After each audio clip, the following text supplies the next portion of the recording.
The United States, Australia, and the United Kingdom have long been faithful and capable partners, and we're even closer today.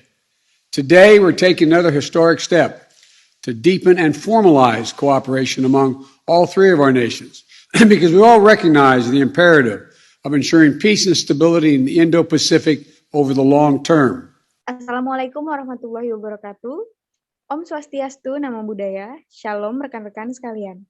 Perkenalkan, nama saya Putri Ardianti. Saya di sini akan berdiskusi dan berbincang-bincang mengenai AUKUS as a special agreement. Nah, AUKUS ini adalah singkatan dari Australia, United Kingdom, and United States.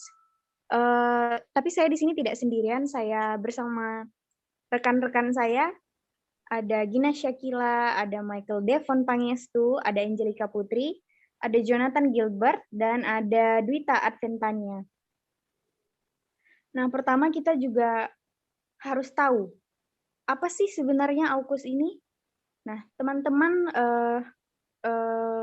bisa jelaskan begitu, secara dengan bahasa yang bisa dimengerti saja begitu, dengan bahasa ya orang awam lah kalau kita bilang ya. Mungkin Michael bisa menjelaskan apa itu AUKUS sebenarnya. Oke, baik. AUKUS itu merupakan Pakta Pertahanan yang dibentuk oleh Australia, Inggris, dan Amerika Serikat. Nah, pembentukan AUKUS ini sebenarnya tuh untuk mengadang pengaruh dari Cina, ya terutama itu pengaruh militernya di kawasan Asia Pasifik. Oke, tapi nih saya masih kurang dapat gitu. Sebenarnya AUKUS ini secara lebih rinci lah gitu. Tujuannya apa dibentuk dan negara-negara apa aja sih sebenarnya yang ada atau yang mendukung dari fakta pertahanan tersebut. Mungkin bagi yang ingin menjelaskan begitu atau memberikan informasi, boleh pada Gina mungkin, silakan. Ya, seperti yang kita ketahui ya, AUKUS ini merupakan suatu langkah aliansi yang diambil oleh Australia untuk membentuk keamanan kolektif. Nah, keamanan kolektif ini merujuk pada penerapan prinsip satu untuk semua dan semua untuk satu. Sehingga bisa dianggap kalau AUKUS ini menjalankan fungsi sebagai kesepakatan pertahanan kolektif yang melindungi anggotanya, khususnya Australia itu sendiri, dari ancaman keamanan langsung dari Cina sebagai negara yang dianggap agresor. Tapi AUKUS ini seolah melupakan bahwa keamanan kolektif ini juga diciptakan dengan kesediaan dari negara-negara lain di kawasan Indo-Pasifik. Jadi kayak seperti butuh persetujuan dari negara-negara lain juga untuk bisa membangun suatu fakta pertahanan. Oke, berarti sebenarnya fakta pertahanan ini untuk membendung istilahnya kekuatan Cina di kawasan Indo-Pasifik begitu. Jadi sebenarnya memangnya seperti apa sih kekuatan Cina atau pengaruh Cina pada negara-negara di Indo-Pasifik, ASEAN juga begitu. Mungkin Dwita, saya minta pendapat Dwita sekarang. Silakan Dwita. Baik, seperti yang kita ketahui ya bahwa anggota-anggota AUKUS ini kan dari negara-negara besar ya. Jadi Cina ini sudah mulai menunjukkan eksistensinya dengan banyak melakukan inovasi, terutama di bidang teknologi. Juga Cina ini sudah mulai menunjukkan eksistensinya di bagian pertahanan keamanan. Jadi para anggota AUKUS ini kan sudah yang awalnya adalah negara-negara besar yang berkuasa, bisa dibilang berkuasa di dunia, ini mulai merasakan ancaman dari tindakan-tindakan Cina ini. Makanya fakta AUKUS ini dibentuk begitu. Oke, terima kasih Dwita. Lalu sebenarnya seperti apa sih istilahnya pergerakan-pergerakan gitu yang dilakukan AUKUS ini dalam yang katanya upayanya untuk melindungi daerah kawasan Indo-Pasifik. Begitu.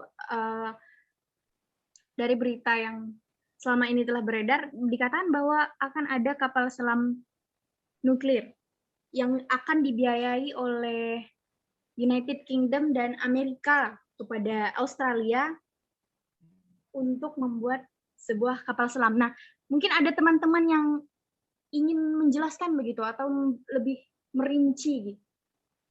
sebenarnya seperti apa? Pada Angel mungkin bisa untuk menjelaskan hal ini? Oke, kalau membahas mengenai kapal selam yang dibentuk sama AUKUS ini, memang sebenarnya ini yang menimbulkan kayak konfrontasi bagi banyak negara-negara ini ya, seperti Cina dan juga Prancis gitu. Karena kapal selam yang dibuat ini tuh kita semua tahu memiliki tenaga nuklir ya, yang bisa menghancurkan kawasan-kawasan lain yang ada di sekitar situ kalau seandainya nuklirnya ini salah sasaran gitu misalnya nanti. Nah, yang membuat banyak negara-negara ngerasa tidak aman karena AUKUS ini, ya karena kapal selamnya ini juga memang dipertanyakan. Dibuatnya itu memang untuk keamanan semata, untuk memperkuat angkatan lautnya semata, atau ada alasan lain dari dibentuknya kapal selam ini. Karena pemerintah Prancis sendiri sempat ngomong kalau dibuatnya kapal selam ini itu sebagai sebuah tikaman dari belakang gitu. Presiden Amerika Serikat ini, Joe Biden, kayak ngerespons gitu apa yang udah diucapkan sama pemerintah Prancis. Dan dia bilang kalau Amerika Serikat itu sudah ceroboh perihal dibuatnya kebijakan tentang kesepakatan kapal selam nuklir tersebut. Jadi mereka ini kayak gimana ya, mempermasalahkan gitu. Cerobohnya Joe Biden ini, keputusan yang diambil Amerika Serikat ini itu kenapa? Apakah karena dia menyesal soal pembuatan kapal selam ini yang udah terlanjur dilakukan, atau dia mengucapkan itu hanya semata-mata supaya pemerintah Prancis ini nggak sakit hati lagi sama AS gitu, karena udah ditusuk dari belakang gitu istilahnya. Nah, setahu saya sih cuma ini aja, tapi nggak tahu mungkin ada tambahan lagi dari teman-teman yang lain soal permasalahan mengenai kapal selam ini. Oke, terima kasih Angel. Saya agak sedikit penasaran soalnya saya agak ada membaca kalau Prancis ini sebenarnya juga punya perjanjian begitu dengan Australia. Nah, di sini saya agak sedikit punya pertanyaan begitu. Mengapa Prancis menganggap bahwa dibentuknya AUKUS ini sebagai bentuk pengkhianatan begitu istilahnya dari Australia begitu. Angel juga sempat menyinggung bahwa Presiden Joe Biden ini dikatakan sedikit merasa dirinya itu ceroboh telah mengambil keputusan untuk mendirikan atau melahirkan AUKUS ini. Nah, sebenarnya memangnya seperti apa sih sebenarnya Amerika ini memberikan tawaran atau janji-janji seperti apa kepada Australia sehingga ia mengatakan bahwa hal ini nih adalah sesuatu tindakan yang ceroboh, begitu. Nah, kalau untuk Prancis ini sendiri, kalau ditanya kenapa dia ngerasa ditikam dari belakang, itu tuh karena Prancis ini nggak dilibatkan gitu. Padahal dia tuh juga termasuk negara bagian mereka. Dia ngerasa nggak dilibatkan, jadi dia tuh tersinggung. Karena dia bahkan tidak diberitahu dulu sebelumnya. Jadi inilah kenapa pemerintah Prancis itu ngeluarin statement kalau dia itu ngerasa dia ditikam dari belakang sama negara-negara AUKUS ini. Nah, kalau untuk apa yang dikatakan oleh Joe Biden ya, kalau dia itu ngerasa dia itu udah ngambil keputusan yang ceroboh dari dibuatnya kebijakan mengenai kapal selam AUKUS ini. Saya rasa itu juga sebenarnya saya bingung sih. Dia mengucapkan kalimat itu karena dia memang menyesal sudah membuat keputusan kebijakan kapal selam ini, atau cuma karena dia itu pengen ngebujuk Prancis gitu biar nggak marah lagi, biar nggak ngerasa ditusuk dari belakang lagi gitu, supaya kerjasama mereka dengan Prancis itu juga tetap nggak putus, tapi mereka juga tetap bisa ngelakuin kebijakan AUKUS ini. Yang saya tahu hanya itu sih. Mungkin ada tambahan dari teman-teman yang lain. Oke, terima kasih Angel. Sangat rumit ya dunia peraliansi antar negara-negara sana. Nah, mungkin kita kembali dulu ke awal tentang AUKUS ini. Sebenarnya kan ada pro, ada kontra dari negara-negara.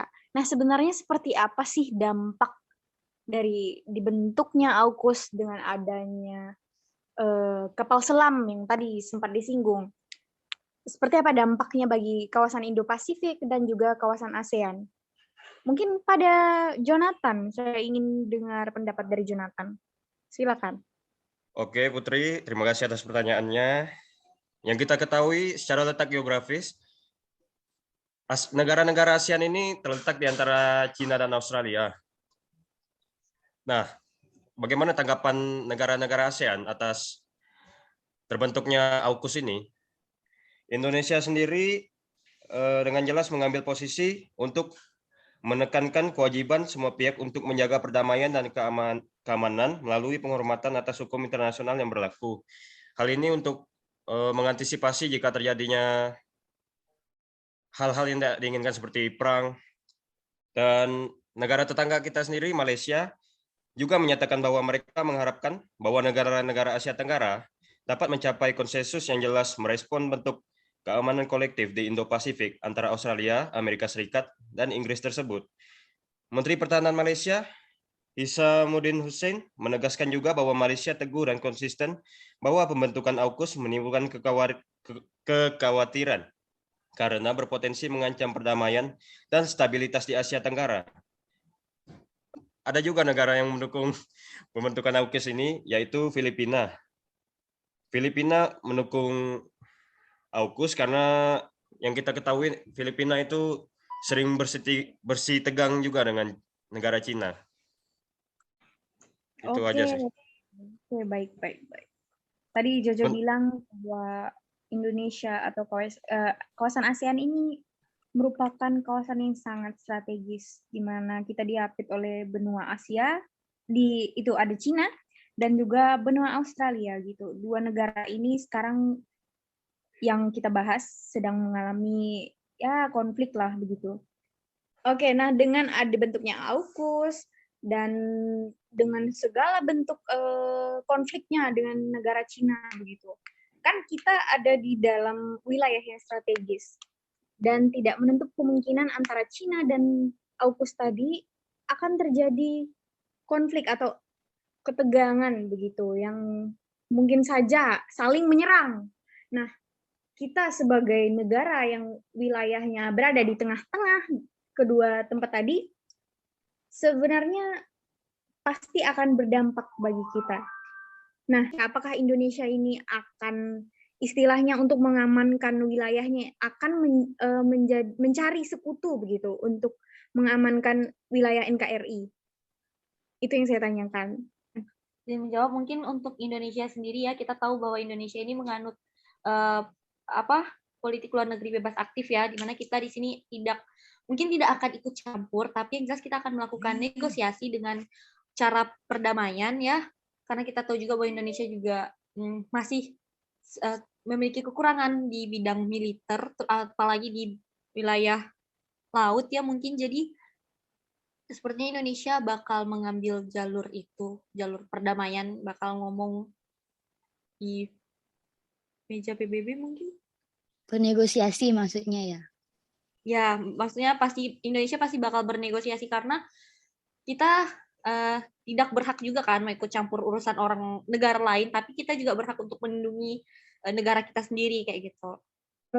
Sebenarnya ini saya bertanya mengenai jika terjadi dampak secara langsung begitu, katakanlah kepada Laut Indonesia yang kita tahu kita tuh berdekatan dengan batas wilayah Laut Cina Selatan gitu.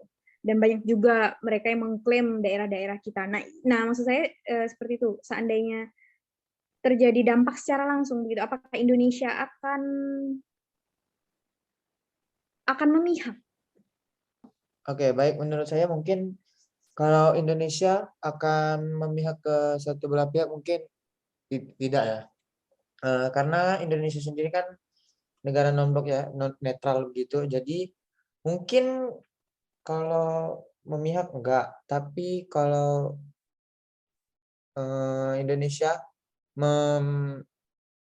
mempertimbangkan gitu, mungkin Indonesia akan mencari jalan tengah gitulah untuk kedua negara ini gitu. Jadi Indonesia memihak enggak, tapi bakal pokoknya cari jalan tengah gitu, gimana caranya agar kedua negara ini enggak konflik lah begitu. Oke, berarti Indonesia akan lebih mencari jalan tengah, win-win solution begitu. Tapi begini, katanya kan AUKUS ini tujuannya untuk memberi perlindungan kepada kawasan-kawasan di daerah Indo-Pasifik. Tapi mengapa bentuk perlindungan ini dalam bentuk persenjataan, yaitu kapal selam nuklir begitu. Sedangkan kapal selam nuklir ini kan identik sebagai lambang kekuatan gempur begitu. Istilahnya seperti ingin perang begitu. Kenapa hal itu yang dipilih begitu? Menurut saya ya, mengapa harus kapal selam? Karena sebenarnya dalam penyelesaian konflik-konflik dalam permasalahan seperti ini kan, permasalahan internasional seperti ini kan, perang itu adalah jalan terakhir sebagai penyelesaian masalahnya. Jadi sebenarnya kapal selam nuklir ini itu adalah jalan terakhir jika seandainya permasalahan ini tuh memang benar-benar nggak bisa diselesaikan begitu. Nah, tadi kan sudah disampaikan oleh teman-teman mengenai AUKUS ini begini begitu.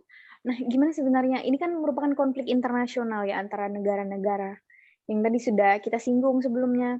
Nah, pertanyaan saya, gimana sebenarnya peran hukum internasional dalam menyelesaikan konflik ini begitu? Karena kita tahu sudah terlalu banyak pro dan kontra antara beberapa negara yang ada di kawasan Indo-Pasifik. Bahkan negara-negara Eropa juga sudah ikut campur begitu. Ada yang ingin berpendapat? Menurut saya seharusnya ya di kawasan Indo-Pasifik sendiri harus ada pembentukan suatu kebijakan gitu dengan AUKUS ini. Dia itu bagaimana agar penggunaan senjata nuklir yang ada di AUKUS ini tuh tidak digunakan secara semena-mena seperti itu. Dan dapat menimbulkan hal-hal yang tidak diinginkan di kawasan Indo-Pasifik. Saya sedikit mau menambahkan dari apa yang udah Devon kemukakan tadi. Ya, saya setuju sih sama Devon. Asalkan kapal selam nuklirnya ini dipantau pergerakannya supaya tidak merugikan kawasan Asia Pasifik atau Indo-Pasifik ya. Mungkin itu nggak akan melanggar hukum internasional gitu. Karena dibentuknya kapal selam bertenaga nuklir ini sendiri itu bisa dikategorikan itu sebagai dinamika persenjataan semata yang bisa kita anggap sebagai kebijakan dari negara-negara AUKUS ini untuk meningkatkan kualitas dan kuantitas persenjataannya saja, bukan untuk menyerang negara lain gitu ya. Karena kita kan tahu kapal selam ini dibentuk untuk meningkatkan pertahanan tadi katanya. Nah, jadi menurut saya ini tuh nggak melanggar hukum internasional, dan ini juga kayaknya memang dibentuk untuk keamanan semata sih. Negara-negara lain itu merasa ini itu sebagai sebuah ancaman karena terkena itu kayaknya dilema keamanan atau security dilemma, yang dimana ada beberapa negara yang ngerasa tidak aman karena melihat negara lain yang sedang memperkuat kekuatan militernya. Kalau saya rasa hanya itu sih, tapi nggak tahu kalau teman-teman yang lain ada yang ingin tambahkan atau pendapat masing-masing mungkin. Ya, saya setuju dengan apa yang Angel katakan barusan ya, bahwa memang pembentukan kapal selam bersenjata nuklir ini memang dibentuk hanya untuk pertahanan keamanan saja. Memang kalau secara hukum selagi mereka tidak saling menyerang ya kayaknya masih baik-baik aja, karena ini memang buat pertahanan masing-masing negara begitu. Oke, berarti bisa disimpulkan ya bahwa sebenarnya adanya kapal selam nuklir ini sebenarnya merupakan hal yang ya lumrah saja begitu untuk mendirikan pertahanan di wilayah masing-masing. Oke, baiklah. Mengenai perkembangan terkini tentang AUKUS ini mungkin akan kita bahas dalam lain kesempatan. Saya mewakili teman-teman saya di sini. Pamit undur diri. Terima kasih. Wassalamualaikum warahmatullahi wabarakatuh.